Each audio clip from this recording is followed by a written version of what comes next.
తెలుగు రాష్ట్రాల్లో ఎండలు హీటెక్కిస్తున్నాయి. తీవ్రమైన వేడి ఉక్కపోతతో జనం అల్లాడుతున్నారు. సాధారణంగా అన్ని ప్రాంతాల్లో 45 డిగ్రీల వరకు ఉష్ణోగ్రతలు నమోదవుతున్నాయి. దీంతో జనం బయటికి రావాలంటేనే జంకుతున్నారు. తెలంగాణలో సైతం 44 నుంచి 46 డిగ్రీల వరకు ఉష్ణోగ్రతలు నమోదవుతున్నాయి. ఈ తరుణంలో తెలంగాణలో వాతావరణ పరిస్థితులు నైరుతి రుతుపవనాల అప్డేట్ పై వాతావరణ కీలక అప్డేట్ ఇచ్చింది. తీవ్రమైన ఎండలతో పాటు అక్కడక్కడ వర్షాలు కురిసే అవకాశం ఉందని పేర్కొంది. తెలుగు రాష్ట్రాల్లో ఎండలు హీటెక్కిస్తున్నాయి. తీవ్రమైన వేడి ఉక్కపోతతో జనం అల్లాడుతున్నారు. సాధారణంగా అన్ని ప్రాంతాల్లో 45 డిగ్రీల వరకు ఉష్ణోగ్రతలు నమోదవుతున్నాయి. దీంతో జనం బయటికి రావాలంటేనే జంకుతున్నారు. తెలంగాణలో సైతం 44 డిగ్రీల నుంచి 46 డిగ్రీల వరకు ఉష్ణోగ్రతలు నమోదవుతున్నాయి.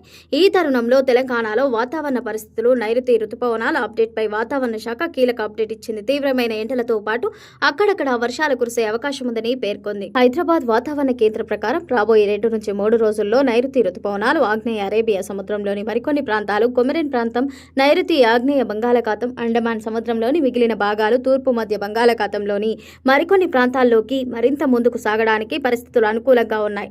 దక్షిణ ఉత్తర ద్రోణి 1 నైరుతి బీహార్ దాని పరిసరాల్లో ఏర్పడిన ఉపరితల చక్రవాత ఆవర్తనం నుండి జార్ఖండ్, ఉత్తర ఛత్తీస్గఢ్, అంతర్గత ఒడిశాల మీదుగా ఉత్తర కోస్తా ఆంధ్ర తీరం వరకు సగటు సముద్ర మట్టం నుండి 0.9 కిలోమీటర్ల ఎత్తులో ఈ రోజు ఏర్పడింది. అంతర్గత ఒరిస్సా దాని సమీపాలలో నిన్న కొనసాగిన ఉపరితల చక్రవాత ఆవర్తనం ఈ రోజు బలహీనపడింది.